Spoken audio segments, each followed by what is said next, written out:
The first African fashion billionaire they're not going to have the best designs, but they're going to have the best business model. If the West likes my products, they can come to.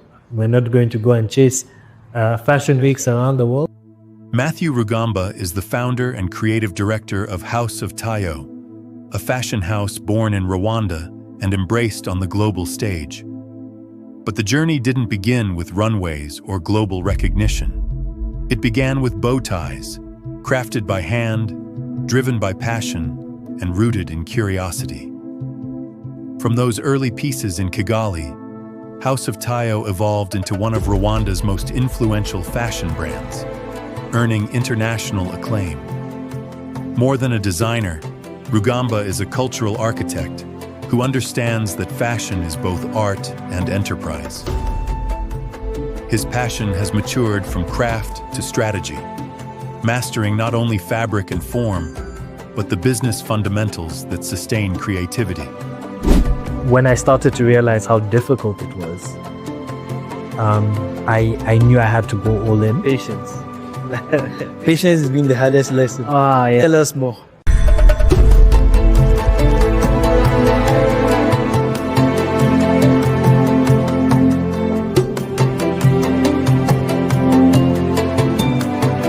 Hello and welcome to Rooted in Quality by Afro-Quality, the podcast that brings you all the people and the ideas and the movements that are shaping Africa's creative, cultural, and economic future. This is Rooted in Quality. Matthew, if someone you met the first time asked, who are you? Like, who are you really? What would be your answer? I always struggle with that question because I feel that when I answer it, I tend to give a snapshot of where I am right now in this point in time. I believe human beings evolve, and I feel that I've grown and I've changed. Right now, I'm a relatively new father. I'm the Hollywood, thank you. And a lot of my work, as a designer, as a creative director, I also look at the bigger picture now. I look at, I look at functional fashion. Before maybe I just wanted to look really nice. Now, like, what would I wear as a dad? What would I wear if I was carrying 4 or 5 bags? So I think that my perception of myself continues to evolve. But I'm someone who always looks for authenticity, someone who enjoys storytelling, someone who wants to see Africa really continue to rise. I feel that this is an exciting time to be young and African on the continent, and I feel that it's an opportunity to not only create new narratives, but also to bring to the forefront narratives that existed before, but the world was not aware of. So I see a lot of responsibility.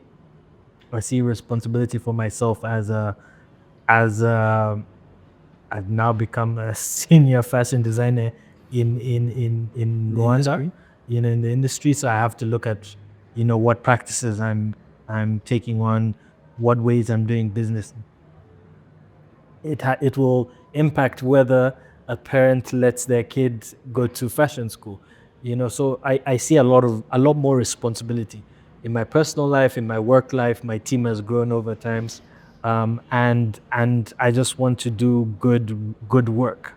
I want to celebrate Rwanda and Africa. I want to change the way we do business and make this industry grow. So yeah. If you are to put a pin in the spectrum of your life, based on your question about how you answer the question about who you are. So if you were to put a pin to say, looking back, when you were just starting out as House of Taio, if you were to answer that question, how different is that answer from the answer that you're giving now? In terms of when you strip off being a father, a creative designer, everything, in terms of the person. So at that time, I would call myself an aspiring fashion designer that wants to have stores in New York, London, that wants to have runway shows in those countries. And the reality is that um, that dream of being a big fashion designer then, it was sort of co-opted from looking at the Western fashion industry and saying this is the path of a successful fashion designer. But now it's actually 14 years almost to the day. Yeah, it was actually yesterday, 25th was our 14-year anniversary. That dream and those goals have evolved and changed. And so I had a vision, but part of it wasn't mine. Part of it was what I was sort of conditioned to believe is success. But at the baseline, my goal was to celebrate where I'm from. And fashion I found, was a really rich way to tell stories about where you're from, to celebrate and things like dignity, lifestyle, and character, all these elements where I believe we can celebrate it through things like fashion, through cuisine, through the arts. And I found that fashion was the way that I was going to do that. You said something about if a parent would think and make a decision whether they would have their child become a fashion designer, they would look at what you are doing, and if you are not living right, that's shaped a certain thought in my mind in terms of how you see yourself. Is it right to say you are very conscious in terms of outside of your fashion, what the brand or the person Matthew Rugamba represents in the community?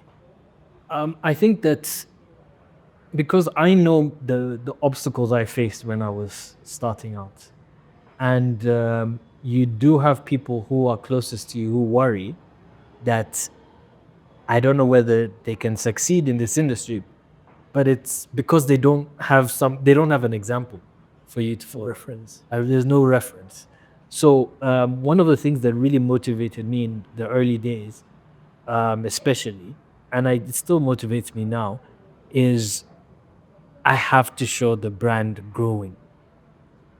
I have to show elements of success, because there are people who have told me, even early on when I was really struggling, that they saw what I did, they entered the industry, or because they saw what I did, they pursued another creative interest. So that's where I see the sort of responsibility, is that I need to, for our industry to grow, for the creativity, for the arts, success is an important element, because maybe their parents, their uncles, their aunties, whoever, their mentors will say, oh, maybe pass by there, ask them at House of Taio how they did it. We've been watching their story online for all these years. Look at how they did it. So it's possible. It's within reach. Everyone is inspired by someone else. Congratulations again on your 14th anniversary. Do you consider it now, after doing it for 14 years, that this is your life's work?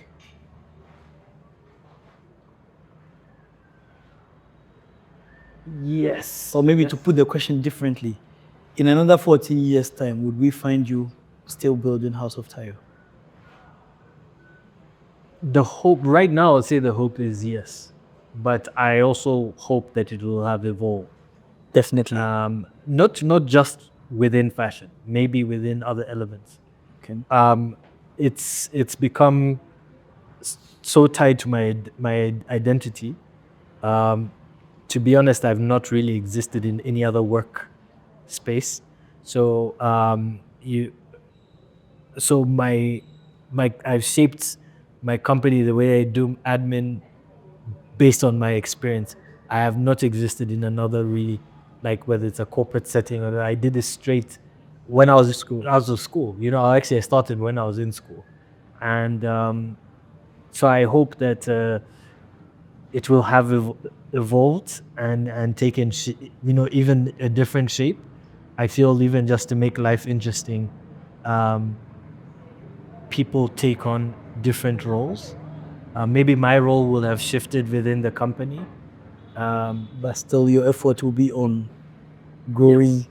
the vision. Yes, and I think that one of the key things that I look at is, um, if I was to strip everything away, what would House of Taio look like as a content company? What would it look like as a restaurant? What would it look like as a sports team?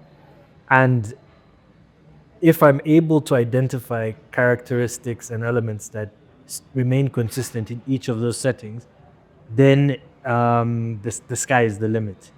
And then I would truly believe that we have something strong. You started out of school. At what point did you realize that this was going to be your life's work? Like this is it. When I was so when the idea was coming to me, I don't think it was like a sudden epiphany. It was developed over time.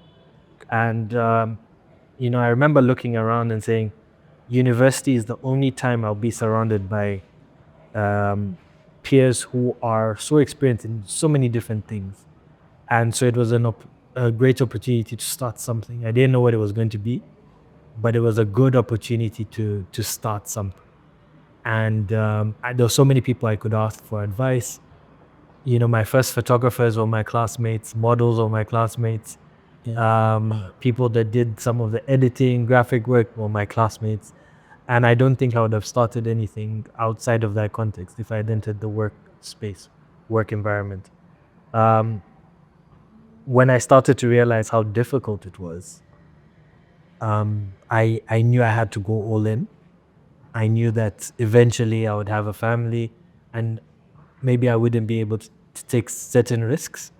And in order for people to believe in what I was trying to do or believe that it was possible, there was no halfway.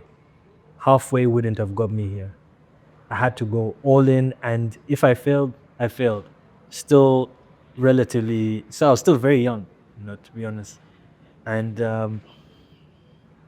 it would have just been part of my journey. You've just said something. You realized how difficult it is, and then you decided that because of that, you had to go all in, which usually you don't find a lot of young people look at the world that way. So that's why I had to take a pause and actually also think deeply about it. Most of the times you meet people and they try something, it's difficult, they just give up because they're just moving forward to the next thing. How did you come to that mindset 14 years ago? I think that the challenge excited me, but also I didn't feel like. I mean, what was the cost of failure? At that point, it wasn't high. I knew it was only going to get higher. And I looked at alternatives of like, okay, if this doesn't work out, what am I going to do? And when I realized how much I enjoyed it, I said, no, I can't let myself fail at this point. I have to dig deep. I have to push myself. I have to be creative. And I have if I couldn't do it alone.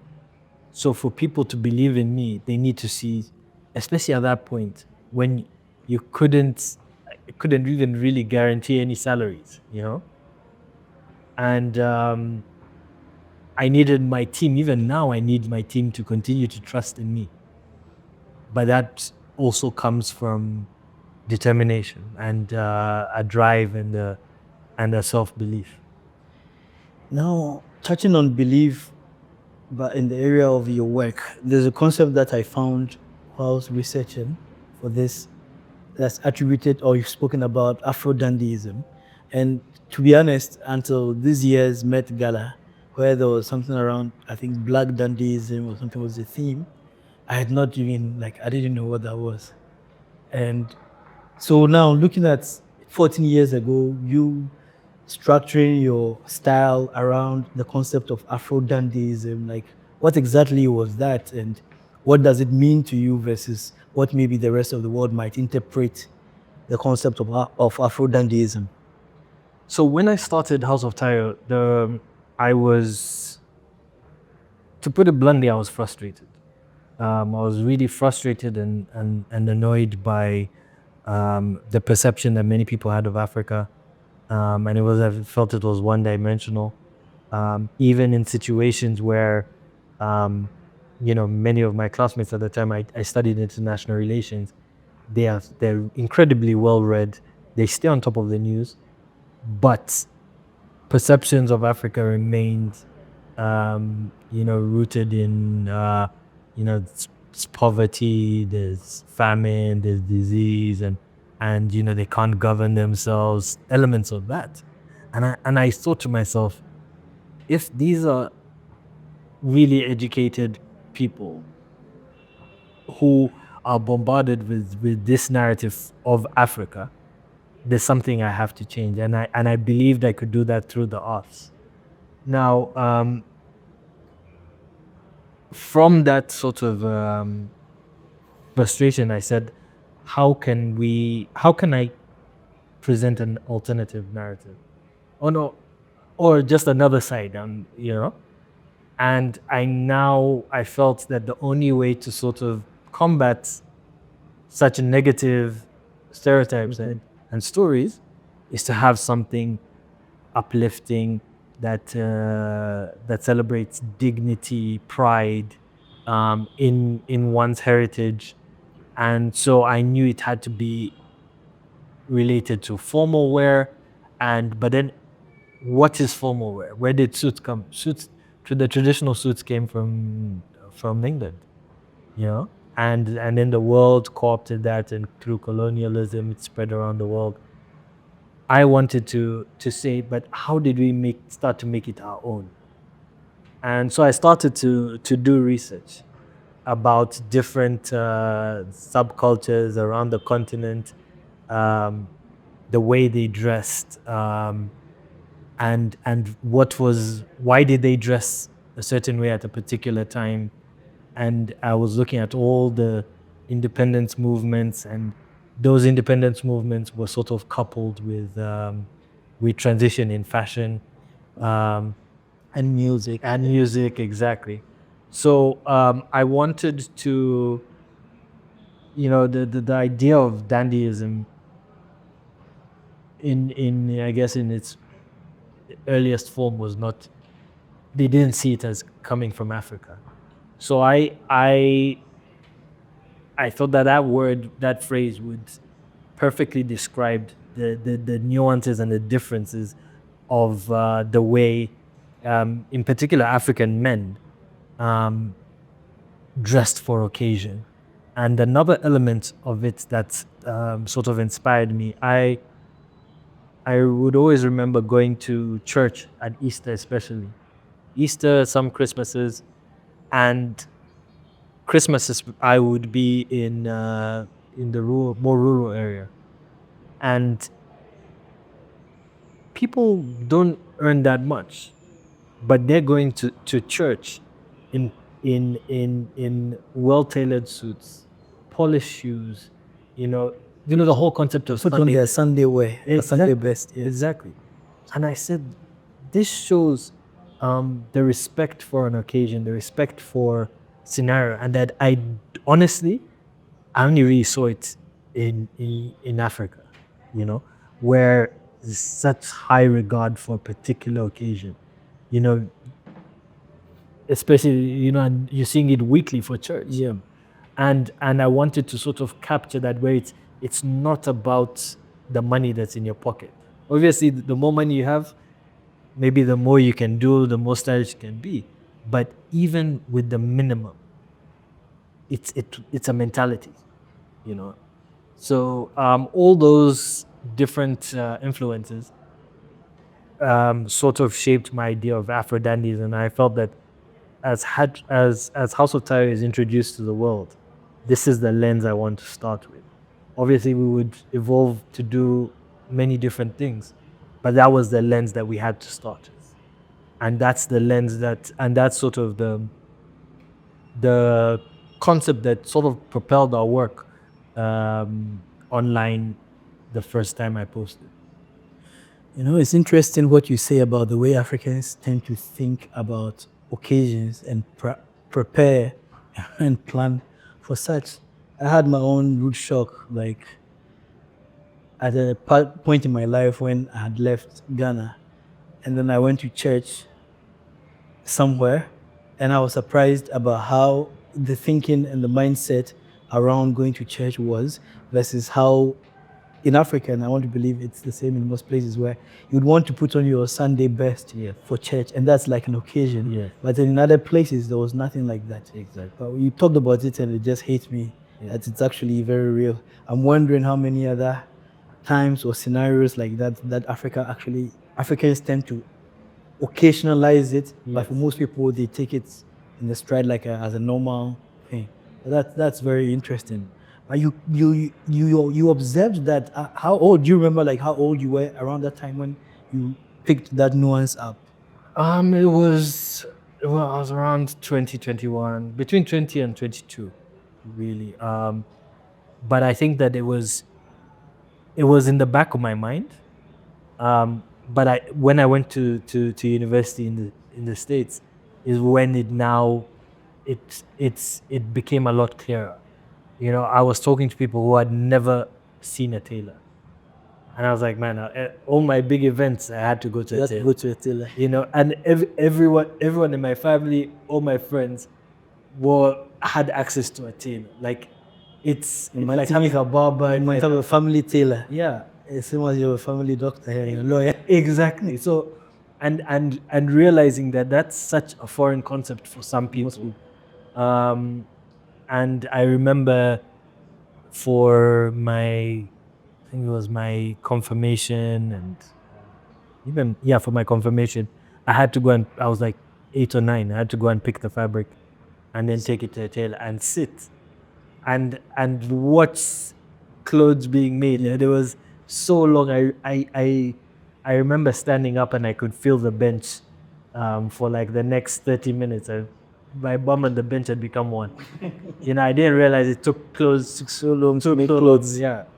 But those experiences are foreign to many people around the world. You're very big on stories, and you talk about the House of Taio brand, using it to tell stories. What's one story that you've never told through House of Taio, but you want to?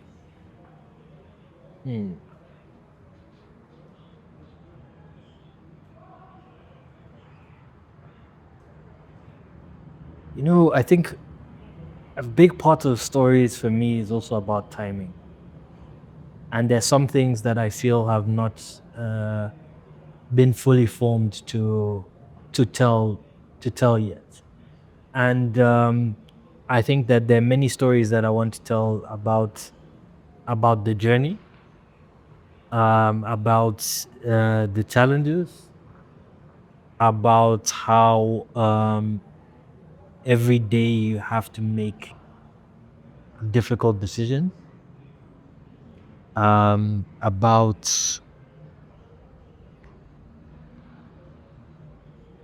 you know, creativity versus what makes business sense. A lot of the time they differ. So right now, I don't feel like we've been doing as much storytelling as we did in our first sort of 5 years. Okay. I think that my experience in the industry and now us as a company, we're sort of going through a period of evolution, and we will probably maybe get into the next phase next year, Okay. and then you will see more of that storytelling. In building a creative business in Rwanda and thinking about how competitive the world of fashion is, like you think people talk about Milan, New York, Paris, or whatever.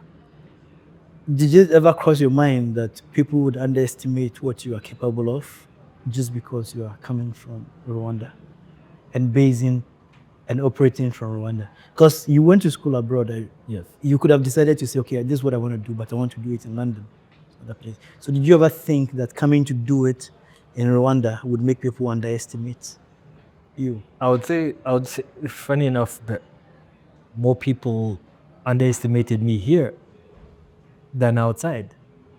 Outside, it was an exciting story to tell, because firstly, fashion, the arts are always looking for something new. What's next? And so it was exciting for many people to hear about a company doing bow ties from Rwanda. There's like, first of all, people wear bow ties like that in Rwanda. Second of all, this is exciting. I want to know more. The fashion industry is always eager to know about what's the next new thing. Where you're likely to find opposition is when, certain access to certain things is a lot more gatekeeping. But to be honest, I never really reached that level. A lot of I found that the place we were underestimated was here.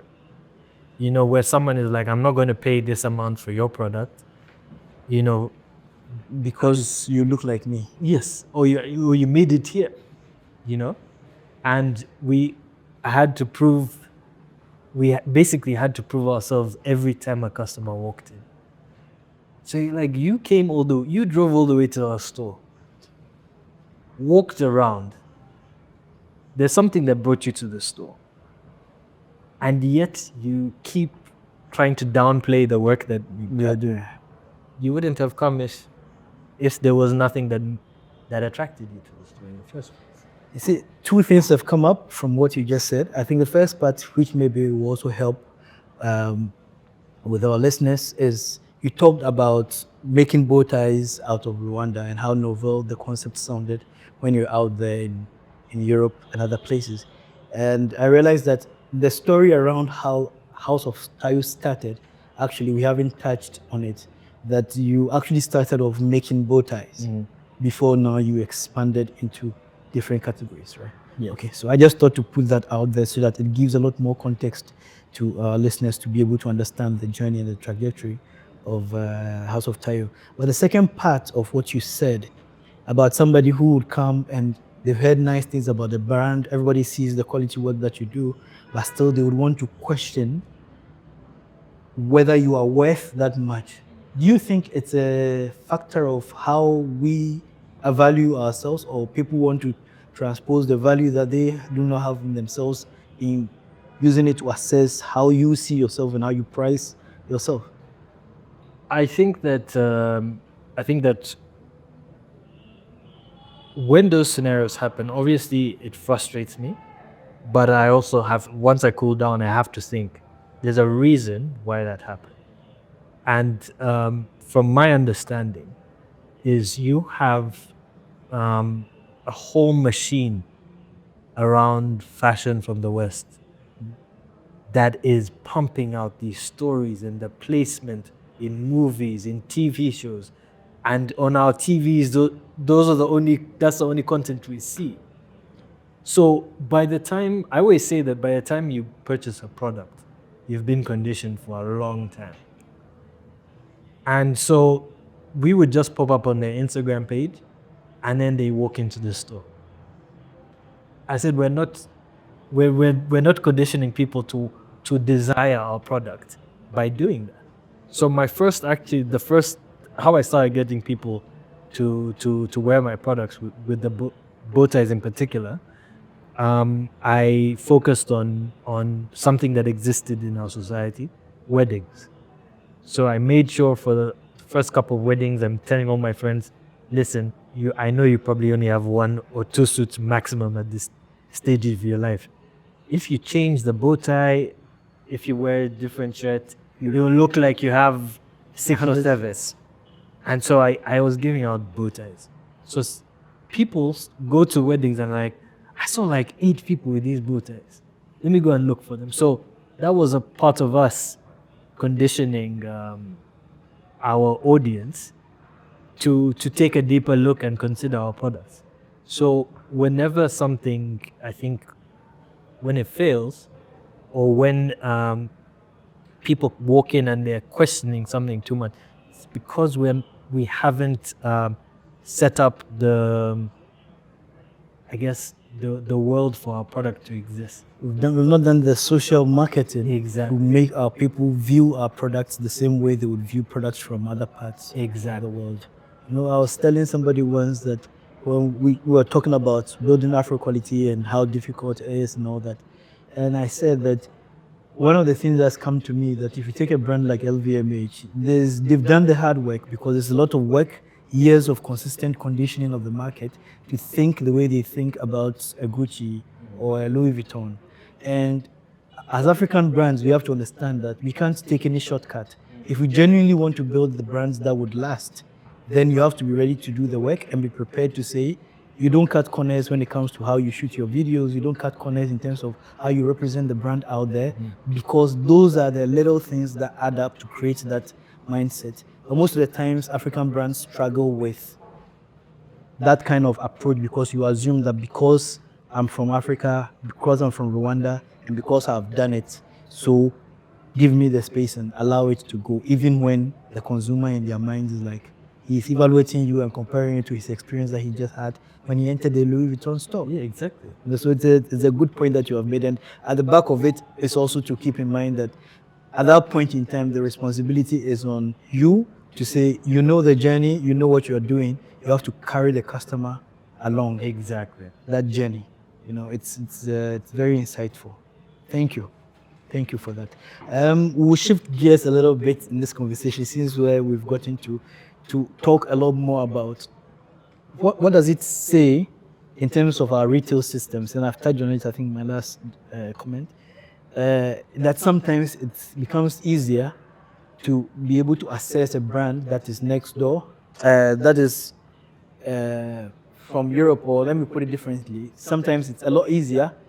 Let's say House of Taio is doing very well in Rwanda, but somebody sitting in Zambia or Congo, which is like less than 2,000 or not even 2,000, maybe 500 kilometers or 800 kilometers away, the person will struggle to access your products, but then somebody sitting in London or New York will have easy access to want to buy a House of Taio. What does it say about our retail systems on the continent? And for you, what has been your experience in terms of trying to build House of Taio and scaling it?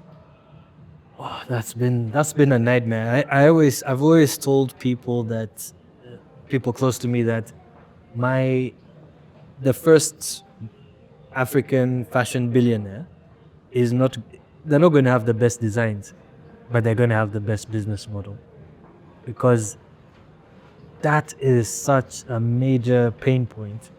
And so I've talked to many retailers over the years, and if I gather that they don't understand that issue and they don't have a plan on how they're going to tackle that, I say you're the same as me. Yeah. So I would rather just keep on retailing direct. And I think that in terms of retail, there's so many elements to it. There's a logistics, there's payments, and a lot of those things are a lot bigger than us as individual brand. Every fashion designer that is able to sell international, they probably have their own combination of factors that they are using to make it work. And within Africa, it's just always felt like there's a lot of risk, and we already have tiny margin, so you don't want to add to that risk. It might be risk in terms of currency fluctuations. It's also about access. So you're looking at risk reward for everything. If I fly to London, the flight is probably cheaper than to many parts of Africa. Probably will be cheaper than flying to, I don't know, Senegal. Exactly. Dakar is Senegal or Lagos. Yeah. And there's no guarantee I'm going to make sales. But they go to Europe, London, So that has existed, but it also, I don't believe it's entirely true. Now, when there's more information available, people will make different decisions. I have heard of brands that do pop-ups in Brazzaville, Juba, and whatever, and they're not interested about chasing money in America. So I think information will continue to change things. People building infrastructure will change things. Governments easing tariffs on certain certain goods will change things, but it's a process, and I think, and I'm sure many designers out there are a bit impatient like me. While other people are building these systems, I'm trying to find alternatives, shortcuts in the interim, because I'm not going to build a whole payment system yet. But don't be surprised if someone in retail ends up building a totally different solution, because that fixes those problems. Yeah. I think the point that you've touched on business model is interesting to note, because it's one of the things that we tend to also fall in, especially as Africans, to not think about the business model in relation to what we are dealing with, but you think of it purely in terms of, okay, it's fashion business, this is how it's done in Italy. Yeah. So you assume that that's the playbook that's going to work, without taking into consideration the business side of things and how it will actually apply when you are trying to build something in that same industry, but in Africa or in a particular country. So it's interesting to hear that. But still, on the global fashion industry, when you go out there, do you think, or let me put it differently, what is the biggest misconception the global fashion industry has about African designers?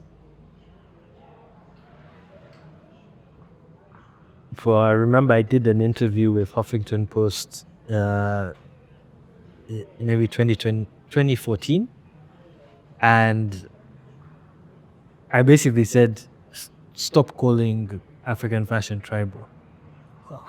And the comments, that was like the last time I looked at comments, people were angry about that.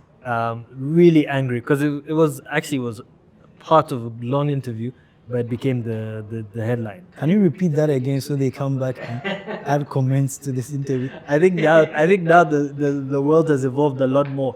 But reading that interview, I mean, I was a bit nervous after that piece came out. But reading it again now, I'm really proud of what I said. Because I felt it was intellectually lazy. How can you have so many words to describe fashion from all over the world? But then for Africa, it's like tribal black and white print, tribal blue and yellow dress, tribal, and at that time I was I was trying to explain to in that phase of my life, I was trying to explain to people that you're wearing a white shirt, there's no print whatsoever, but that is still African fashion. Mm-hmm.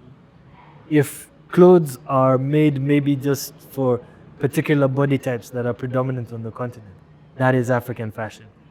But at that time, especially, the view was African fashion needs print. African fashion means loud colors. African fashion cannot be subtle. It can't be, even elegant. And so I think I think it still exists. The stereotype. We've had people come to the store and you show them something and they really like a shirt and they're like, no, but I need something more African. I need to show them that I got a shirt from Rwanda. And I was just like, there are different ways of doing this, but it's an education. As I said, people are conditioned over time. So rather than simply getting frustrated by that, I have to see, how do I also condition people to see things different. And conversations like this help that. Because I know that there's going to be some people who sit down and watch this who have never really thought about it. That they're seeing everywhere African fashion is described, they're seeing tribal. They didn't realize, you know, and so when I do realize certain things and I take time to think about it and take time to test and see, I make it my responsibility to talk about it. No, but I think it's important to actually talk about it and talk about it a lot more, because in our experience with Afro Quality, like in the initial stages when we started our pilots, we'll bring products, and sometimes I remember one time when we opened the store in Accra, we had some Vivo products, and then a lady looks at you like, "Are you sure this is made in Africa?" Yeah. Because, like, and then she's looking at it like she's expecting to again see the stereotypical, okay, tribal signs, or it has to have a bit of chitenge in here Exactly. before. But we said, look, Africa is huge, Africa is enormous, Yeah. and the tastes are varied. You don't always want to wear chitenge. You know, it's so I think it's good, but what I'm taking out of it is that the conditioning has been so long. We have to stay at it long enough to also recondition our own people first, to also be able to pivot from it, so that if you have a relative or somebody you want to come from wherever in the world to come home to buy stuff, you should be comfortable to say, yes, you can buy things, you can buy the wax prints and everything, but you should be able to buy a running shoe Yes. and say it's an African brand, Yes. and it's African fashion. You buy a normal shoe, it doesn't have to be a shoe that has some chitenge somewhere Exactly, inside, yeah. so that's the only way you can be proud of something that is made from the continent. You buy a watch from the continent, believing that yes, it looks as good as a Gucci watch or as some other brand, but it's an African brand. You know, Exactly. it's a mindset shift Yes. that will help. We talked about the business model earlier on, and most of our fashion houses and fashion businesses tend to be very artisanal and small scale at best, medium scale. Scaling handcrafted production, of course, is very difficult. Should I say notoriously difficult? What keeps you awake at night, balancing the craft and knowing what's possible for you as House of Taio? I think that's the phase that I spend a lot of time dealing with that right now.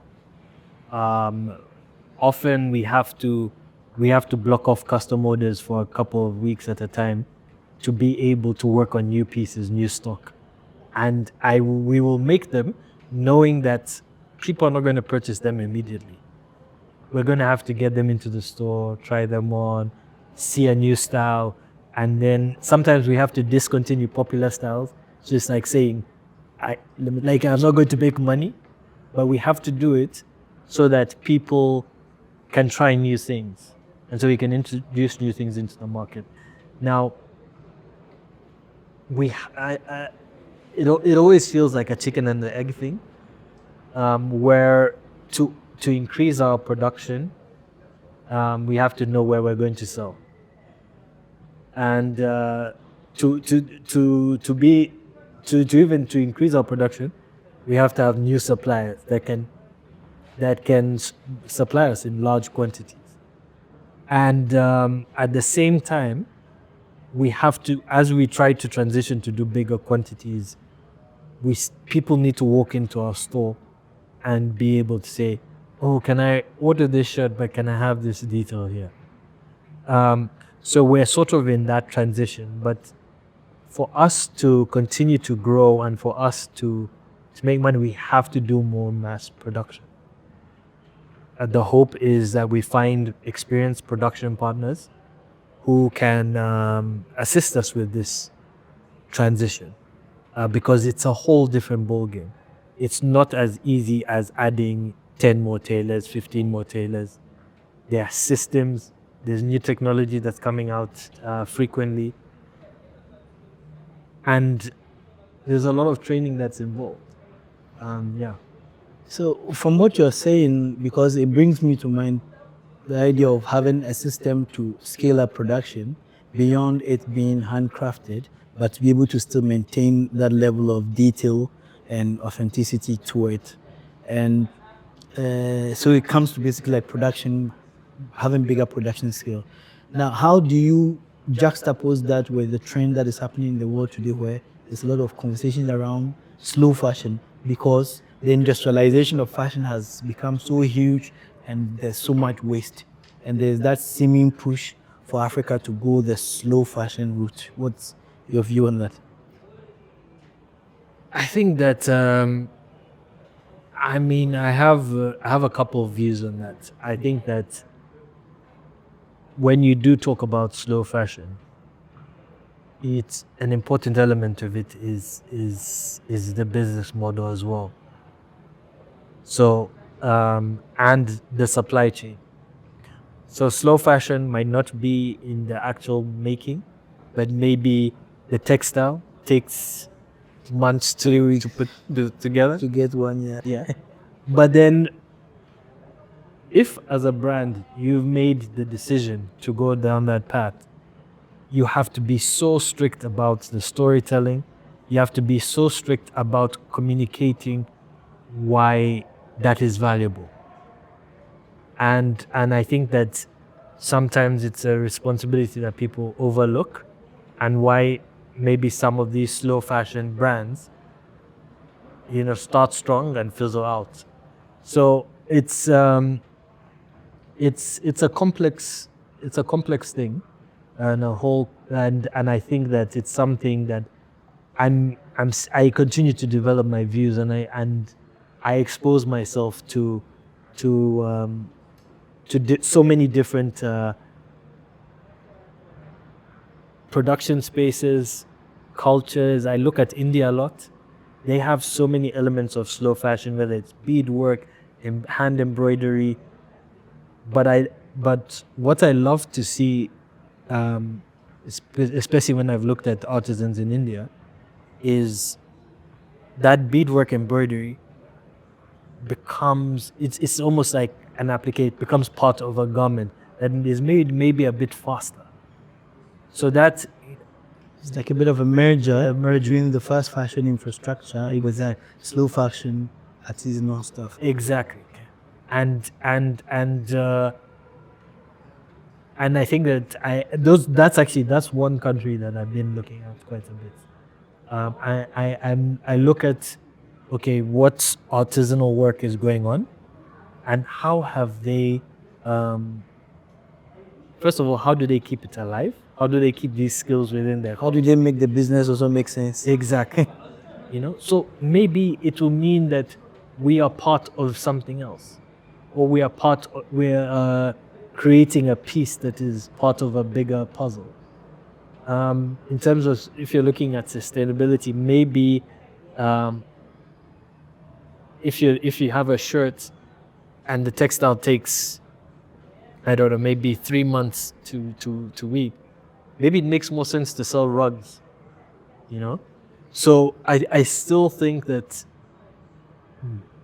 without having clarity on the business model or different things you can do to keep the business running, it's a challenge. It's a challenge. Talking about the challenges of the business model, what for you is the hardest business lesson you've learned in the last decade building House of Taio? It's been patience. Patience has been the hardest lesson. Yeah. Tell us more. Patience in everything. When I have an idea, and then I'm like, okay, I want to implement this, and so many of my raw materials were not available in Kigali. So I have a concept. Then I'm like, okay, if I can't find this sort of buckle, can I have it made? Then I now have to go and sit with someone who deals with metals for a whole 2 weeks to get one component for something that I had an idea about. And then if I want a new textile, I talk to manufacturers, and okay, you need to do you need a minimum quantity of let's say 100 meters, and it's going to take 3 months to fulfill your order. So you get excited by the potential. You get excited by the idea. Then realize you have to wait 4 to 5 months to do the sample. So patience was difficult for me, and so I always feel like I have 20 tabs open, and I start one, let that process Keep learning. then I go to the next one. So patience has been in all aspects of the business. Whether it's at the store implementation of certain ideas, concepts, training. Now I have to have the foresight that if I want a tailor to be doing something really well, I have to look at my needs in 2 years and say, let me bring in a tailor now who will probably start on the ironing, and then every couple of weeks you give him time on the machine. Then he eventually becomes a tailor with me.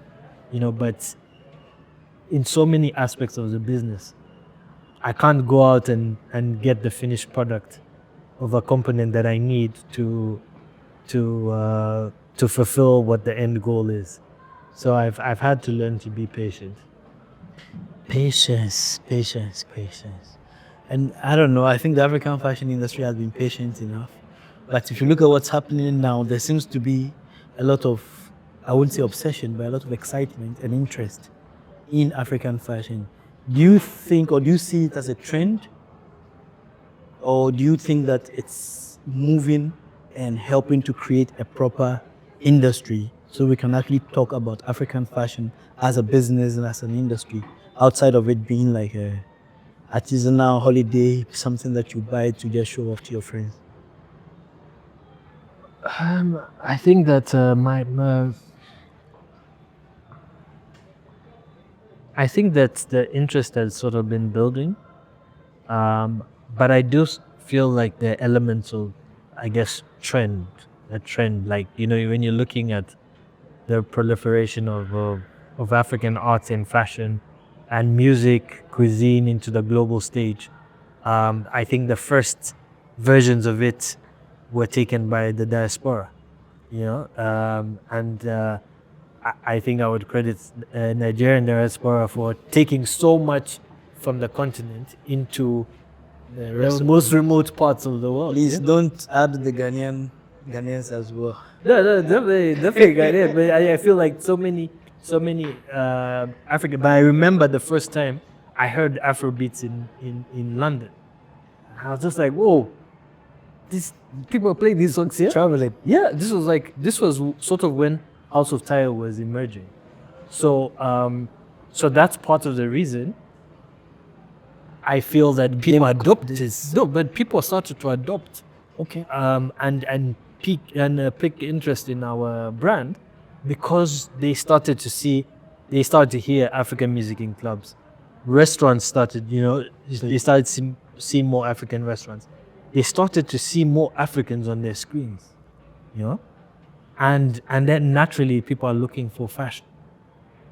So timing was a big part of my journey and my story, and but in order for us to push past just like trends or flavor of the month, that type of vibe, we have to actually build industry. We have to build ecosystems. We have to strengthen institutions because if you have a handful of African brands becoming really strong over the next 5 to 10 years, you're going to have the money coming from the West, from America, from Europe, and they're like, I can purchase an African brand for $2 million, $3 million, whereas a brand of equivalent status in an Italy or Paris or wherever, they're going to spend more, tens or maybe even hundreds of millions. So it's very important for us to build ecosystem. And when I talk about that, I'm talking about from the textile to the actual workmanship, the whole supply chain, retail footprint, all those things, so that by the time, I guess, people start trying to inject money or purchase brands or equity, we've created brands of substantial value. Which are well integrated. Exactly. Wow. So from everything that you're saying, I can see clearly the impacts of other variables that tend to cross over and more or less seem to push or create traction for certain industries. And for the fashion industry, it's quite clear that there was a little bit of a push that it received from the music industry, which sort of made people want to assert themselves. But today, when I look at how big Afrobeats has become, I question myself, beyond the music, have we built enough commercial assets as a continent to be able to benefit or to leverage off the music and the equity of the music? From where you stand, what's assessment? I don't think we've done enough, but I think that not enough people saw the music as an opportunity, as their gateway. But one of my favorite documentaries is The Tanning of America, and it talks about how hip hop put Obama into the White House. So it says, we're going to take you from 15 Cedric Avenue, where we're known as the birthplace of hip hop in New York, to 1600 Pennsylvania Avenue, the White House. Now, what I loved about it was like a VH1, maybe 4 or 5 part documentary, is they start from the first Jamaican DJs that went to New York, started scratching and doing all these things, and they keep showing at every stage how hip hop got into the mainstream. And in the 90s, you had so many different ads had people rapping, whether it's cereal, whether it's a restaurant, it's so many different things. But the fact that the ad has rapping in it shows how hip hop was sort of making its way through the American culture. And eventually, you had hip hop culture, which, Obama, at some point leading up to it, he embraced it. He was, braggadocious, good with words. He dropped a few lines from hip hop songs during his campaign. And when I watched that documentary, and I watched versions of it religious. So whenever I look at Afrobeat, I look at hip hop. How did hip hop become mainstream? Because it was a small subculture. It was a fringe subculture, Exactly. underground music. Exactly, but and when it became mainstream, it had its own language, it had its own dress code, and the moment I started to hear, because I'll never, I remember the early days you listen to, I always start with like Two Face, D'banj, P Squared, huge. But then when I was starting House of Taio, it was more the video in his early days, and I was like, this is the time, because the more that we hear their music, firstly on radio, and how many people have requested for it to drop on radio. Come. Then you go out and they're not saving it for the first 2 hours of the night. They're playing the songs that peak out. And I remember the times I would be standing in a club and I'm just like, wait, is that whiskey? Did I hear? Is that whiskey? And then you're looking at people. You'd always see the Africans get excited and they're jamming, Caribbeans as well. And then you start seeing Europeans, Americans, Caucasian Americans, and you're like, you know what? The next things they're going to look for, Beyond the music is It's the the culture, fashion. the fashion. the culture, the fashion. And so it's a gateway. So I think from what you've said, and I have my own experience as well, like I see clearly that represents an opportunity. I'm not so sure if the conversations have been had enough for us to begin to look at the business aspect of it, to be able to bring the culture as a property full circle, so that the music is there. The movies was a bit of a Nollywood came through, was Gollywood, a few movies here and there, and then things seem to have slowed down. But then the fashion space is a place that I think can also be really pushed. In my mind, it would be amazing to get to a point where today, if you go to every major African city, not even any major city in the world today, you would find a nightclub that's like an African nightclub. Literally, I've tested it, and sometimes it amazed me. Between an African restaurant and an African nightclub, Yes. in almost every major city, you'd find one, which is great. But I will have to bring a full circle, at least in the fashion space. Yes. Hopefully, we would see House of Taio. Or maybe we'll work together with Afro Quality. Yeah, definitely. I think that I think one of the because I try to look at what is feasible, what isn't. Now, one reason I've been drawn to accessories. I was drawn to accessories when I started because that was an easier access point. But I am looking deeply into accessories once again. Now, when you look at clothing, if one really good thing that many brands, I guess the industry as a whole in Europe, in America, in England, that they do is their sizing. So if I'm experiencing a brand I've never experienced before, if you tell me it's a UK 12, it's a UK 42, it's, or it's a EU European sizing, I'm more willing to experience. I'm more willing to experience because I know what I get. I know what to expect in terms of sizing. Design might not be what I'm looking for, but when you're looking at African fashion, there's always question marks because there's no standardized sizing on the continent. So that's why in-person pop-ups have been very important for me and for House of Taio, because people need to feel and try on these garments. Those will be the same people who say, oh, House of Taio's medium is like this when they're telling their friends. But it is so difficult to look at something online, especially clothing, and say, I know how this will fit. And if some of the shirts are a bit longer, someone can see it in the image, but they're not sure how it will fit or work for them. One thing you said when we talked about the music, and it got me thinking, is how Africans embraced the music and Africans in the diaspora embraced the music. And I'm wondering what it would take to have a lot more Africans, let's say, embrace the fashion so that we can do with the music, we can do with fashion the same thing we've done with music.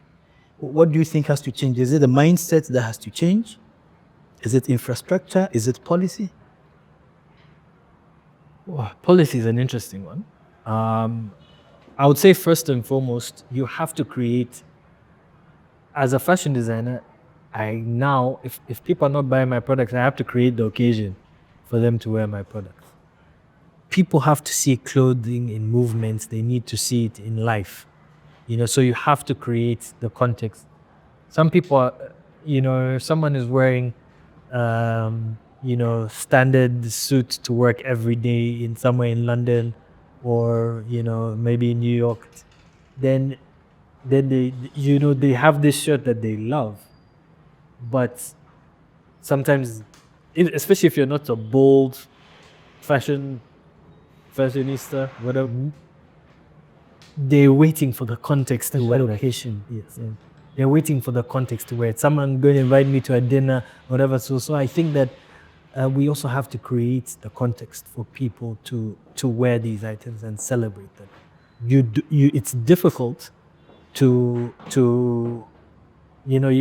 the masses to just adopt this without understanding, where and when I would wear these pieces. Now, when you talk about policy, initially I would say no. However, I love reading about what restaurants and cuisine, because I feel it's closely linked to fashion. Now, when I read about what what Thailand did to make their basically, they called it, I think it's like culinary diplomacy of sorts, something along those lines. I think I've heard. Yeah. So I wondered, Thai restaurants are quite prominent around the world, Everywhere. you know? And I thought that was just immigrants going and setting up these restaurants. I thought that's what happened. But they actually created dishes that could travel around the world. Maybe in some situations they tone down the spice level, and they use those dishes. They created a standard for Thai restaurants, and they insisted on many of the Thai restaurants to have chefs and cooks who were Thai or trained in Thailand. At least when these restaurants are setting Would up. been exported. Yeah. And that is policy. So and I read this story maybe like a year or two ago. So my whole life before that, I was just enjoying Thai food in different places and thinking, oh, an immigrant came here to do something else, ended up cooking. No. That was By design. That was by design. And in those Thai restaurants, you look at the ingredients they're using, the spices that they're using, the flavorings and all those stuff they're using, they're made in Thailand. So you have, whether it's their chilies, their soy sauce or fish sauce or all these things now have a ready market all over the world because of that intentional policy. So that's why I say policy is a factor, and it became a factor for me just from watching what happened with Thai food globally. Amazing connection, and I can actually see it that in the fashion space is something that can be also pursued very strongly, because there are certain motifs and certain design elements that are traditionally and authentically African. And even if when they come on the continent, there are certain design elements and design motifs that when you see, you would know this is from Kenya, this is from Zambia, this is from Rwanda, this is from South Sudan, this is from Ghana. Like there are certain things, you see the kente, you know this is from Ghana. You see the imigogo. Yeah. You see that, you know this one, Rwanda. Yeah. You see, I can't remember the name for the one in South Sudan, but they have all these motifs. And then there's Southern Africa. There's some that you see. So, okay, this one definitely it's from Zululand. Yeah. So there should be a way to be able to use these ingredients. Maybe the downside or the difficulty with it is that because these are artistic expressions, so it's very easy for somebody to just go and make knockoff versions of it and then go and sell it in Europe and cream the market. But it will be interesting to have some policymakers explore how they can build some sort of a fashion diplomacy strategy for Africa. Yeah, no, definitely. It starts by looking what our ambassadors wearing. Wow. Okay. Yeah, like it could be as simple as that. What are they wearing? What are they wearing when they go and meet different people? What gifts are they giving? If you think about how many gifts the average ambassador will give throughout a year, what are the gifts that they are giving? So those all provide opportunities, and I think that everyone involved needs to look at the bigger picture, because it might not pay next week, not next month. You can't wake up and just put these things in a microwave and assume we're going to see results immediate. It's built up over time. And with the last thing with the policy that is protection. You've talked about elements that we can distinctively know that they're from different parts of the world. But if you see how the French protect champagne, they're like, listen, you can call your sparkling wine. I don't care what else you're going to call it. Just don't use It's not champagne. If it didn't come from this part of our country, it is not champagne. So we have to fight for what is ours. For the IP around some of these. Exactly. Because that's where we start to create value. The story you were saying about what the ambassadors could do reminds me a couple of years ago, actually not a couple, almost 20 years ago. We had a president in Ghana back in the days when we were growing up, Yes. where they instituted on Fridays that everybody should wear African prints. Yeah. So it became a thing. We had something called Friday wear. Yes. And you can imagine what it did for the local fashion industry. But along the line, I don't know what happened. It seemed to have died down. But that's maybe if somebody, a historian, goes to evaluate the trend in terms of the consumption patterns of Ghanaians participating or patronizing African brands, that could be an inflection point where the whole market probably went up, and then maybe it came down, but it wouldn't come down back to where it used to be. So you would see some growth. So if from the policy side there are such interventions, I can see clearly how it can also help a lot in the fashion industry. I wanted to ask a question about how the fashion, African fashion can move beyond clothing to become a cultural movement. But I think our earlier conversation has captured it well between connecting the dots from music and how the influences are and how that movement is going. And then we touched a little bit on the food. But that's an aspect that I know you're not a chef, but from a creative point of view, what collaborations or opportunities exist if we're able to, for instance, export our food, and how can that also help the fashion industry? I feel that so when I spent a lot of time thinking about what I wanted House of Taio to be over at the inception, and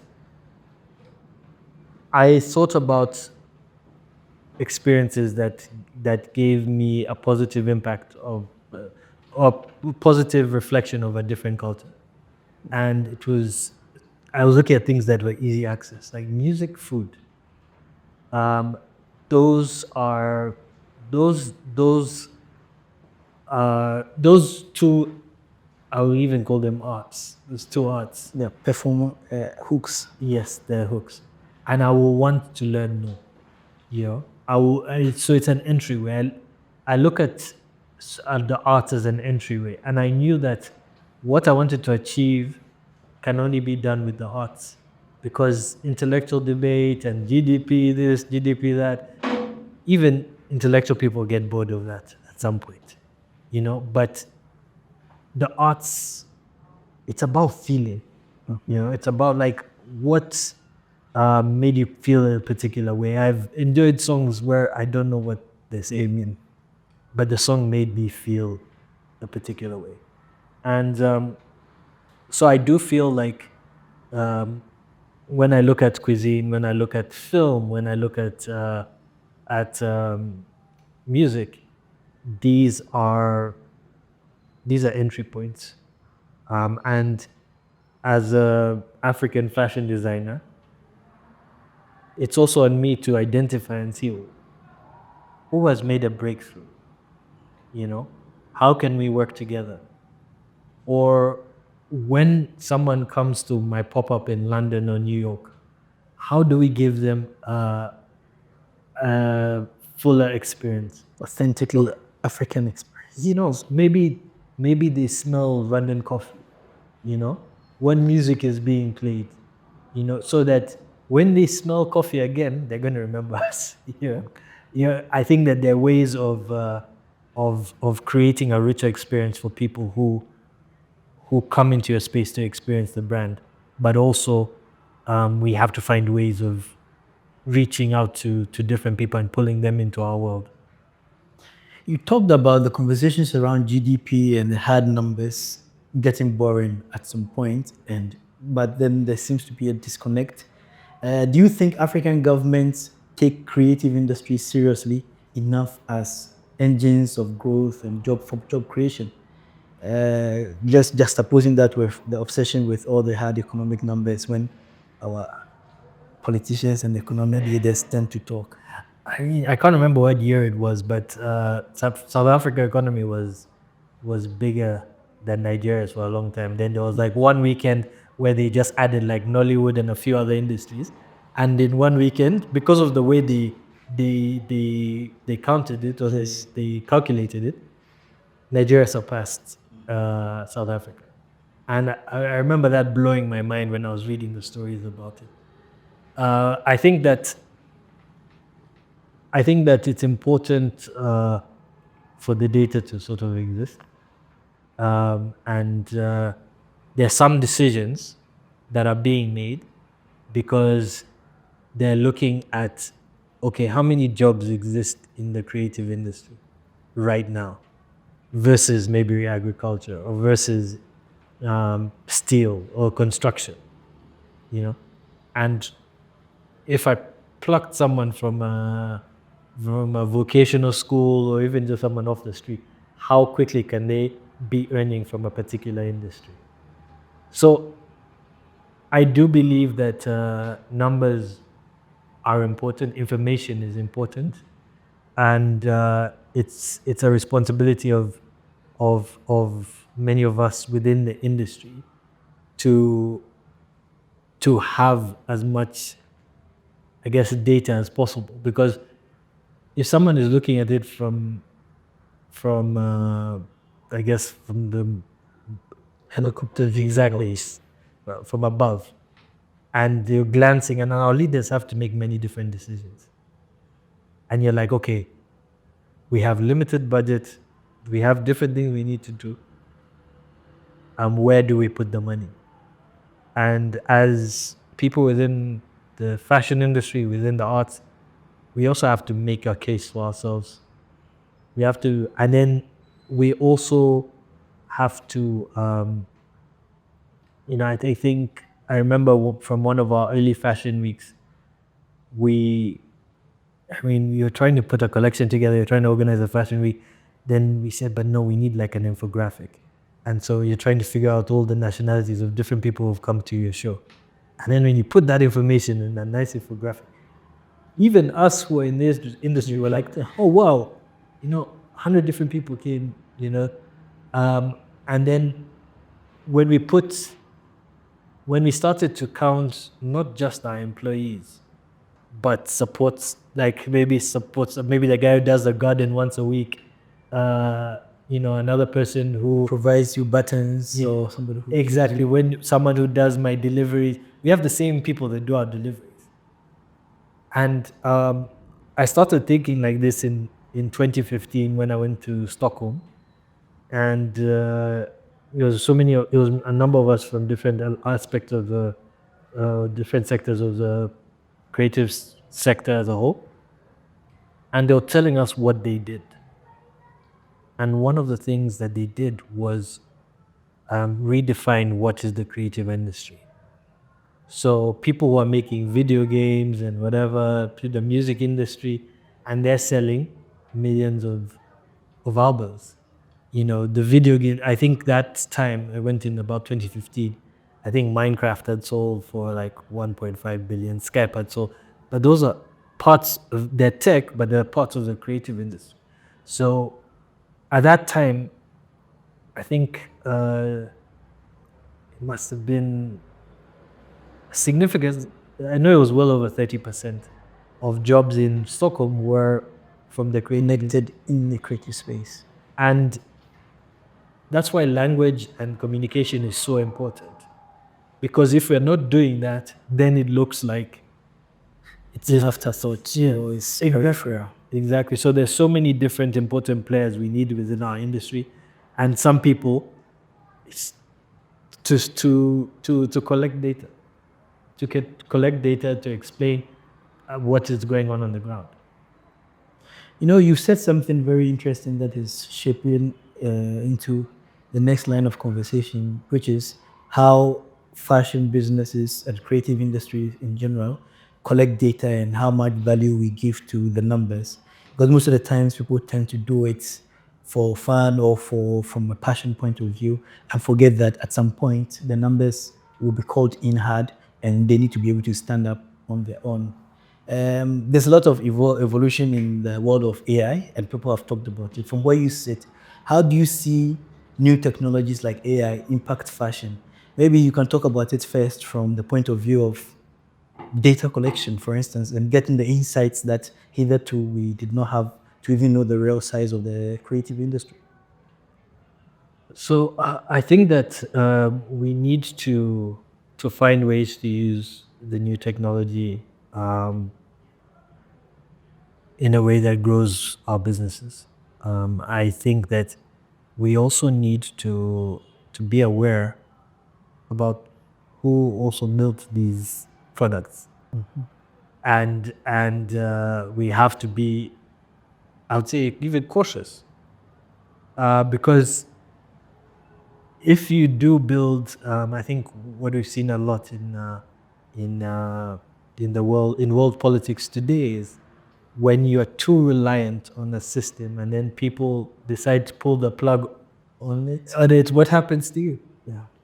So those within the tech space, although I try to see how to use AI every day to make our work easier and and more seamless and to serve our customers better.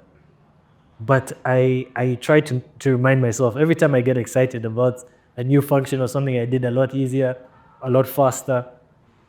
I try to think back, don't get too excited, because if this one aspect of your business relies on this exclusive and there's a global blackout for 20 minutes or an hour or a week, what happens? Or when they decide to change the price tenfold, what happens? So I'm optimistic, but I also I remind myself to be You are cautiously optimistic. exactly. Okay. I like that. And for me, coming from a technology background, I always talk to people and I told them that it's important to understand what is happening. It is important to be cautious, but there are things that we can, at our levels, also maybe ask in terms of our governments, because some of these platforms are being developed in ecosystems or environments that they don't answer to our local governments. Exactly. But then at the point where they have to do monetization, one way or the other, they would have to figure out a way of collecting their money. And that is where you can bring in some kind of control or structure. Because yes, you want technology to fly and you want it to do well, but you also need some guardrails. That's one point. But the other side of it is, I'm maybe an optimist when it comes to this, is the fact that so long as you don't create a situation where you have a unipolar, one powerful entity that runs a lot of the AI systems, but you have a multipolar setup where there's competition, at least you would expect that that would answer for the fear that somebody will wake up one day and increase the price 100-fold or try to shut it down and then try to use it to cripple you and all that. That's really how I look at it. And this from an individual point of view. And if you look at, let's say, today, Microsoft Word, almost majority of the computers in the world run on Microsoft Word. Yeah. It's still a computer, as a technology and a solution that comes from one country and a particular company. But people are dependent on it. But we don't have that fear today of, oh, I can't run my PC on Word because tomorrow they can wake up and increase the price overnight. That's how I interpret these future technologies. From a geopolitical point of view, I can see, for instance, if, let's say, somebody decides that, okay, we don't like the whole of Africa, so then we'll shut them out of Facebook. Yes. The same way today you don't have any Google or Facebook in China. Even Russia now is cut out of SWIFT and things like that. So those are the scenarios that become very complicated and very complex. As a small business person, I don't know if that's within my power, but those are the things that, as you said, you want to be cautiously optimistic because those are real possibilities. Yeah. But I like what you said about how you use AI. Maybe the second part of it, outside of the data side, is design. Because really that's the elephant in the room. A lot of the things that we are seeing AI do today, some of them are marvelous. Yes. What do you think? What do you see? How do you see yourself use it to express the craft of House of Taio going into the future? It's something that I've been sort of quite cautious with. I think that obviously, like I test things here and there, and I try to make sure that I am even if I get a particular result, I try to sit and marinate and think a lot deeper into it. So if I was to give an example, not too long ago, because I never studied fashion. So I just continuously practice it. And there's some things that felt like intuition, but they're based on knowledge from somewhere else. And in this particular instance, I was looking for the right contrasts for particular color. I was trying to put some accents onto different clothing, but I didn't want the obvious one. So I was like, what, I was actually writing it as a sort of stream of consciousness, and it was good to have responses as I continue to build. Eventually, the answer was I guess, a combination, but it was a process, and I had to go through that process in that way. Filtering out even the output coming from the Exactly. Okay. And I was able to get combinations and accents that were they were based on the color wheel, and like opposites on the color wheel. And so it was built off a rationale that many different, experienced, whether it's interior designers, fashion designers, use, and different color theories. And because I never learned that in school, I was able to learn that, and learn why I was picking up certain combinations. And then when I put the product in the store, customers look at it and like, I don't know why I like this, but it makes sense for me.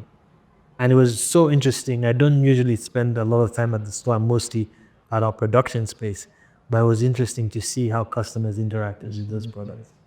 So with that experience, and this is something that you were able to achieve using technology, do you feel like technology can ever replicate the cultural soul that is embedded in most of the African fashion and African products that we put out there? At this stage, I know technology moves fast, but at this stage, I don't think so. I don't. I think because there's so much context that the technology might not have sort of access to. And so, if for instance a customer walks into my store and says, "Oh, I need something for a funeral," and the AI, the assumption is, oh, funerals is just black, but that's not the same in every culture. It's not the same in every context. And there are things that, maybe because I've been serving this person for years, I'll know what they want, And so I think context is always key. And it is important for myself and even the team that I build at the store, is we need to try and pay attention to context. Yeah. What excites you about the future of creativity on the continent?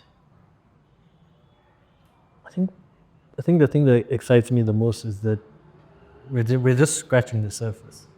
I don't feel like we're anywhere near the peak.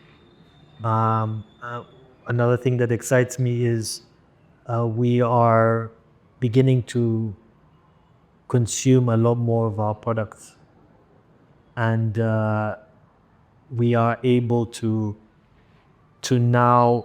I believe that there are many people on the continent building fashion businesses, and maybe the West is an afterthought.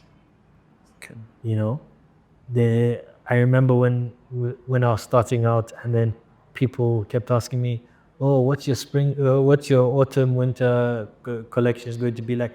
I'm like, we don't have the same winters, you guys. Yeah, it's maybe at most we have wet and dry season. Some dresses and Where I don't rob. So now I'm trying to build this whole autumn winter collection, and there are times I was trying to say, okay, what would it look like?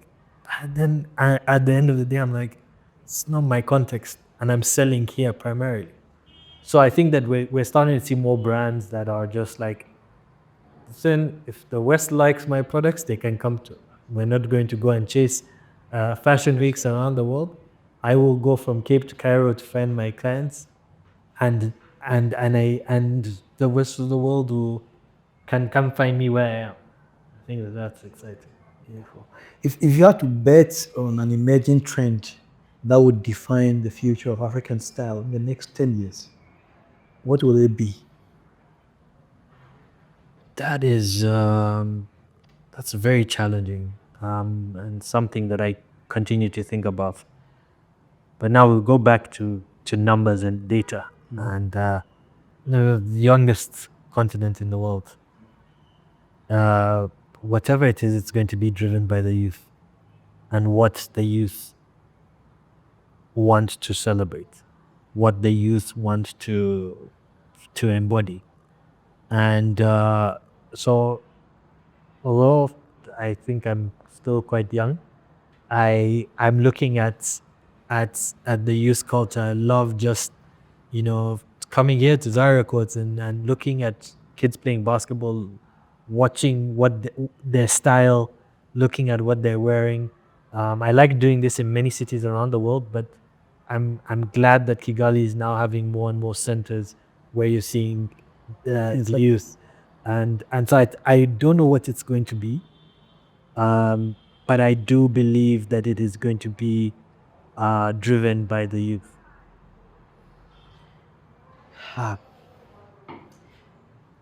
You've had your work worn on global carpets around the world. What does that visibility actually do for the business back on the continent, the bottom line? This is funny because I had a few experiences over the years that motivated me to focus on the business model and efficiency and production. This was for the first Black Panther. We dressed Junior and Nyong'o, and once that suit went online, that was the first time my phone froze because of Instagram. And we had people from all over the world saying, "How can I get this exact outfit? I will send you money for it now." That fabric had run out. There was like no way we could produce more, even if I wanted to. We had special Black Panther elbow patches. Someone said, "Can I just buy the elbow patches?" And I hadn't even thought that I could sell it as a unit. And people were ready to throw money at us, but we couldn't. We were so focused on creating that outfit. And I said, everyone that I know assumes that now the money's flowing in. Black Panther is the biggest movie in the world. It's been the biggest movie for some time. That you've made it. And I was sitting there and I was like, my bank account didn't take, because I wasn't prepared. And I kept telling myself, the next time things like these happen, we have to be prepared. And so I started to focus on the business and trying to see how we can grow our team, how we can increase our production, how we could increase our reach. But what it did in the short term was credibility. I had someone who visited the week before, and at that time we were doing traditional like suits. Now we discontinued suits, but at that time we were, and he didn't want to pay what we were asking, and it was nothing, to be honest. We had to underprice just to get people buying our products, and he's like, no. I'll go and I'll get my suit somewhere else. No. The day after the suit went viral, he said, "So I'm coming with a deposit tomorrow." And I was like, and he was assuming we were going to just take wait for him. No, his assumption was that he talked like we had agreed on the order, and he's like, at that time we were accepting 50% deposit, came with 70, and then he left it with. So immediately it was credibility, and that credibility was still it was, I would say, it was more valuable than the money at that point, because so many people didn't believe that London fashion could reach those heights. And since then, we've had so many different London fashion designers reach new heights, and it's happened consistently since then. So it was so important, and that credibility. And now, before that, people, if I had an appointment with someone, they felt that if we said 2 p.m., they could rock up at 4 because you're not creative, you're not supposed to have something so important. And it was so frustrating because I'd be sitting there with my notepads and everything. And so that credibility was so important for us. And it was why I was willing to do that suit. We emptied out our account. We were using premium materials. I paid an arm and a leg with the DHL. We stopped all other production, and we had to do that suit in 2.5 days. So I had multiple people working on it, and then each one of those people, you're paying them above and beyond what they would usually get. So we emptied our account, and not to be paid for that, but because the credibility was going to lay the groundwork for what we want to achieve in the future. Now, looking at this kind of setup where you have a good endorsement, but then from the commercial machinery that exists to drive the business, you underestimated what it could look like.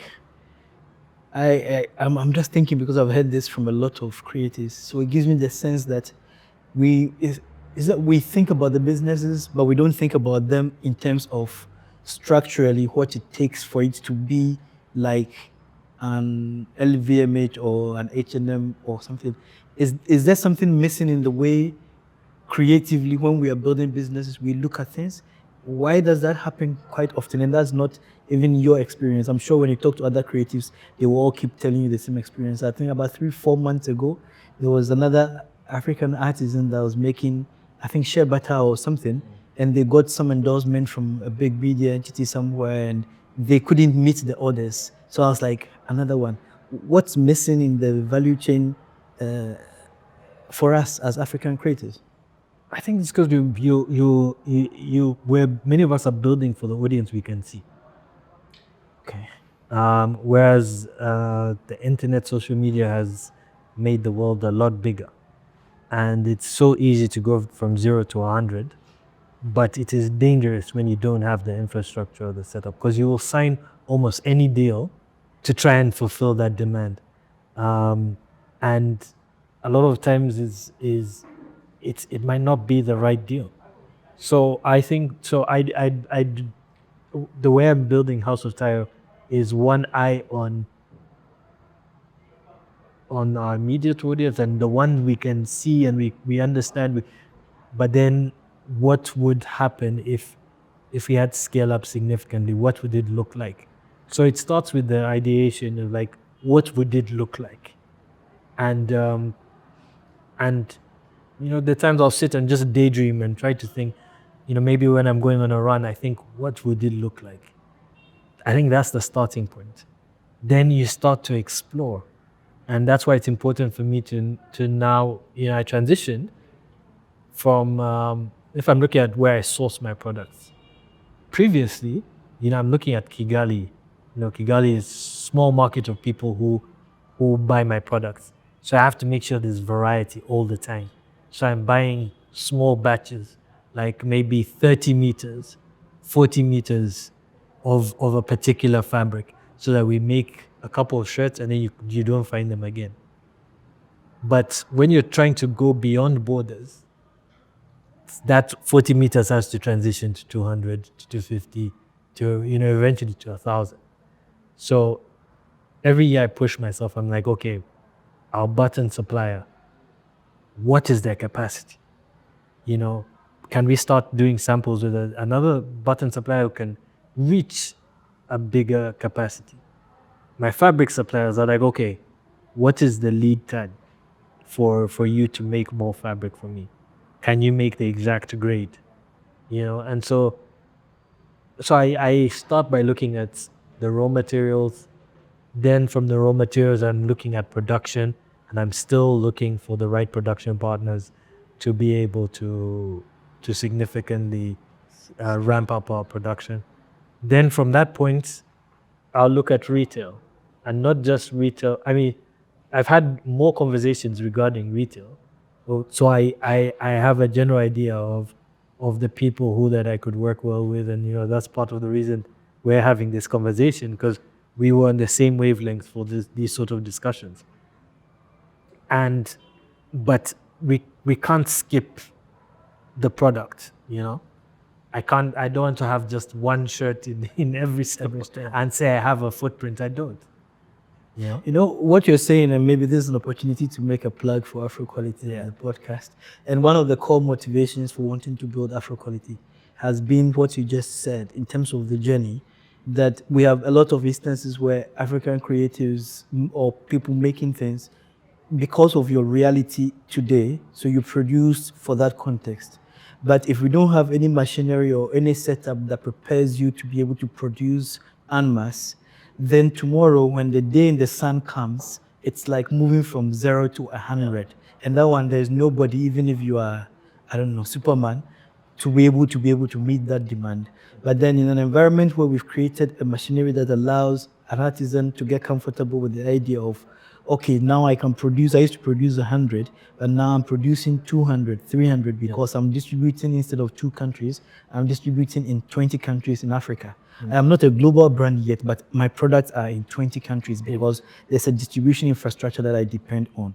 I don't have to worry about that. What that does is that when that moment comes, that Wakanda moment comes again for a House of Taio, and you have to move from your production that you have that is supplying 20 countries to meeting demand that is coming from around the world, it is not a huge jump, because the way, like when you're working out or you're playing sport, muscle memory. Exactly. When you've been doing something and you've been doing it continuously, you already know the levers to pull, who to call and all that. Exactly. And that becomes a lot easier. So from a multiplier level, imagine having a system in place that allows a House of Taio, a Sonia Mugabo, a Flove, or an Aflimba to all be able to achieve that.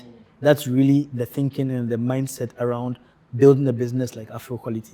Other than that, everything will just be a dream. The policy will come, the trade rules will come and everything. But when the time comes, our makers do not have the training ground and the capacity to be able to scale up.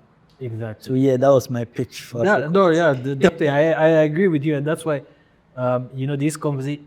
I think one thing that I should also mention is relationships. The relationships don't go from 0 to 100. They're built over time, and that's when you will. It's always fascinating when I hear about relationships that happened or occurred for bigger fashion brands around the world, and I think one other aspect that I should mention is many designers in Africa. We are designers. We do production, retailers. We do all part of the chain, but in reality, the biggest brands around the world don't do all those things, and it's time for us to, as different players in the system start to emerge, strategic partnerships will allow everyone to grow bigger. Great. So in terms of I'm still on this idea of like looking at the Afro Taio business. I say Afro Taio. Sounds like a JV for the future. Looking at the House of Taio brand and globalization and scaling, how do you balance something deeply rooted in Rwanda while appealing to international audiences? Like in your mind frame and when you are storyboarding for your concepts, how do you think through such a scenario? I think that sometimes you can create one product and then just put it in different contexts, and it's embraced in different ways. So sometimes you can create a singular product, but maybe the way you portray it, you show different, different spaces, societies, or different events. So that's one side of it. The other side of it is sort of trying to understand why different people purchase our products. Um, and in Rwanda, many people who buy our shirts, they like it as an alternative to a suit. They're just like, climate, whatever. I just also don't feel comfortable wearing suits all the time. But the shirt and maybe pants give me a formal look. People from other parts of the world will come and see that and say, you know what, I want to try the same. And I feel that there are different ways of doing it. Sometimes it's color combinations as like an introduction. So you have, if I were to design a shirt for someone who has many formal events and they live in either Europe, UK, the States, maybe you start them off with a navy blue, start them off with a black, a gray. Then you start to transition them to maybe a dark green, burgundy, and eventually they have the full spectrum. But I think it's so important for us to stay true to an identity and an aesthetic. We shouldn't, rather than trying to change our products to fit another market in terms of design, we have to also identify similarities and the context in another country that would allow for our product to fit in.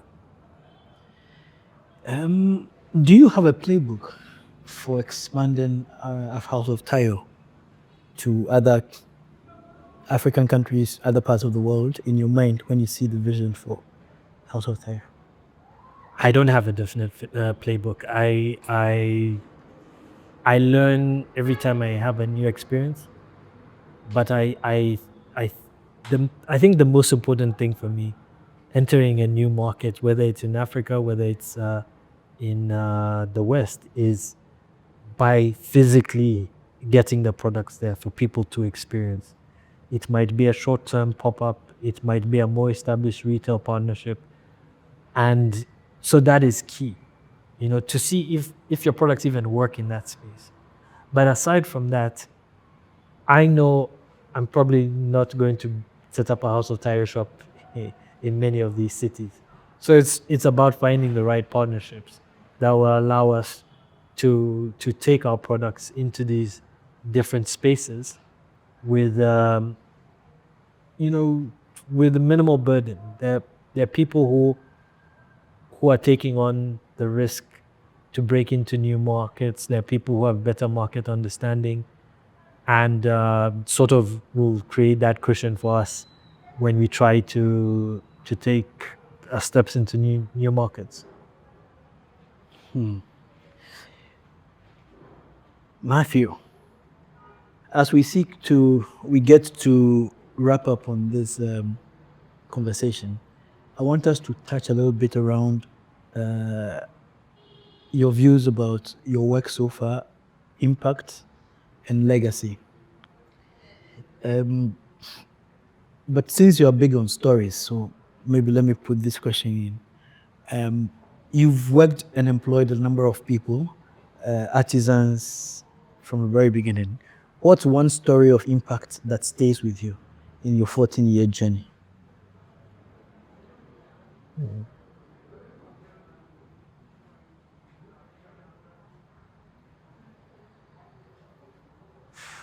It's difficult to pick one story in particular, but one thing that I love to see is progress. I love to see progress from my team and their personal progress. So, the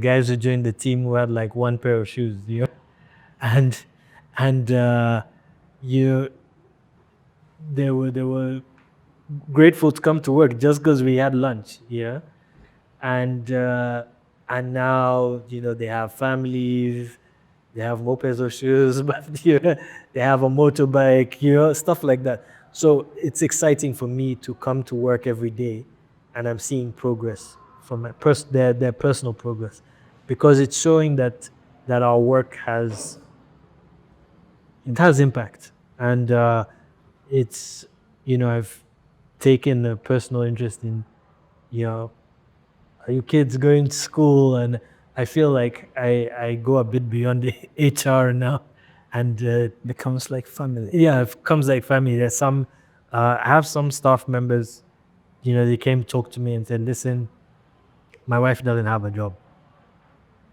And the first time I'm just like, oh, I don't know, should I be hiring couples? Yeah.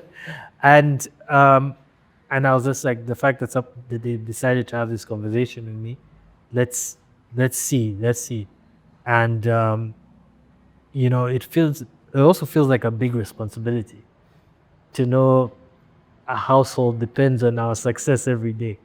But I think the most exciting thing for me day to day is also to see the progress of my team. And if they've achieved certain things one year, I'm like, what is it going to look like next year? And they must also have ambition for themselves, and to create an environment where we all collectively want to do better.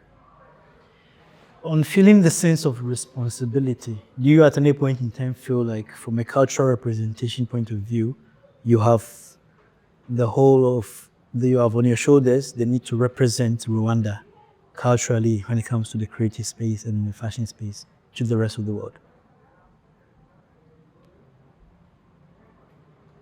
I think that those ideas and thoughts, they continue to develop in different ways. I feel that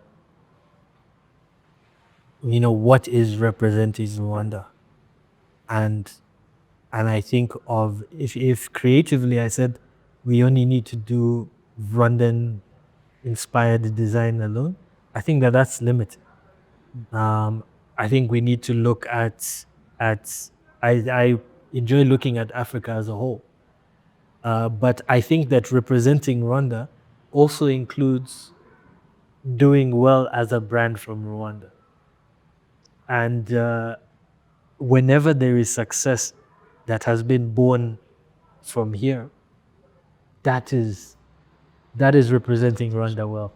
So there are times when I've had people come to the store and say, no, I want something that looks more Rwandan. I want every shirt should have Imigonga. And I was like, no, that's first of all, Rwandan design is not just Imigongo. And then beyond that, uh, we have to understand that Rwandan design can be shaped by experiences here, by being here while you're creating. And some of these things evolve over time. They're not going to be frozen in time from you get a design that will existed at one particular time and say the shirts will always look like this. We have to continue evolving. Let's say a young man walks up to you, he's inspired by everything that you're doing, and he says that, what does it take? What does it really take to get to the level that you are now? I know in your heart you want to go somewhere else, but there will definitely be people who would look at where you are and see that as a milestone that they would want to achieve. And they ask you, what does it really take? To be brutally honest in the response to that young person, what would you say?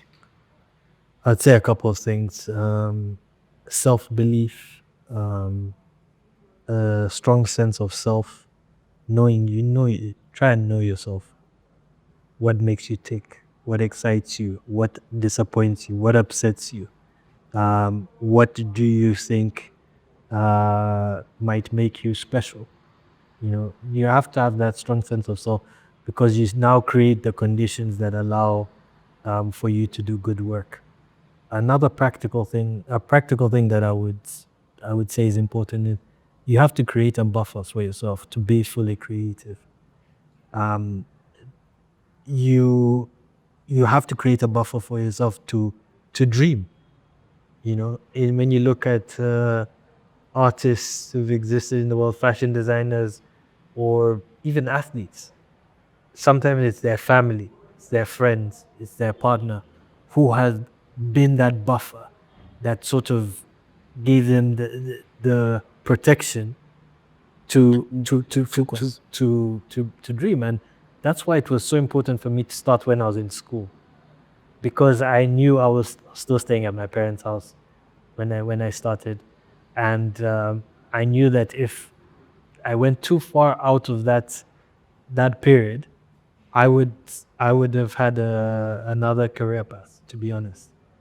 And so I identified the buffer that already existed, and I had to capitalize in that time frame. I had to show some level of success in that time frame. So creating a buffer for you to be ambitious, to dream, to be creative is so important.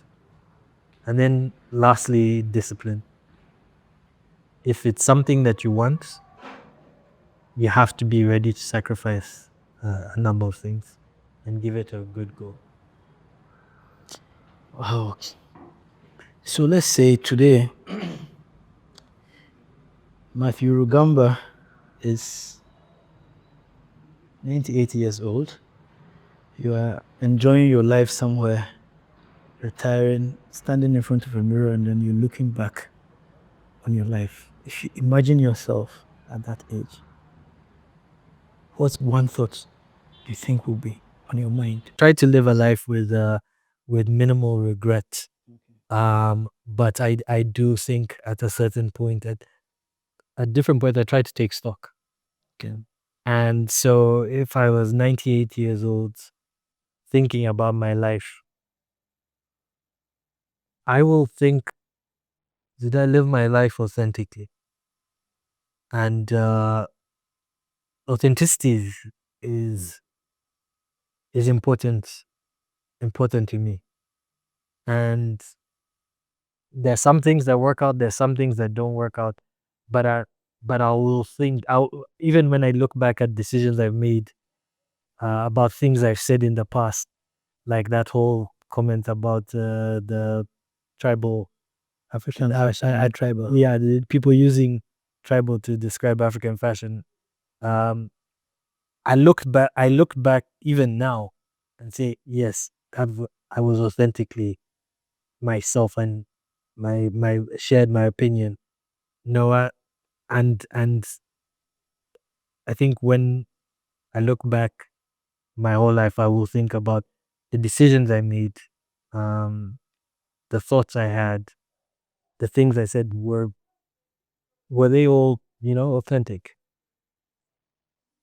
And I will be at peace if I'm 51% authentic, you know, approach life authentically. That was Matthew Rugamba, founder and CEO. Well, he doesn't call himself CEO, creative director of House of Taio. It's been an amazing conversation, a lot of amazing insights and nuggets. And for me, my biggest takeout from all this is staying committed to it and believing in yourself for the long haul.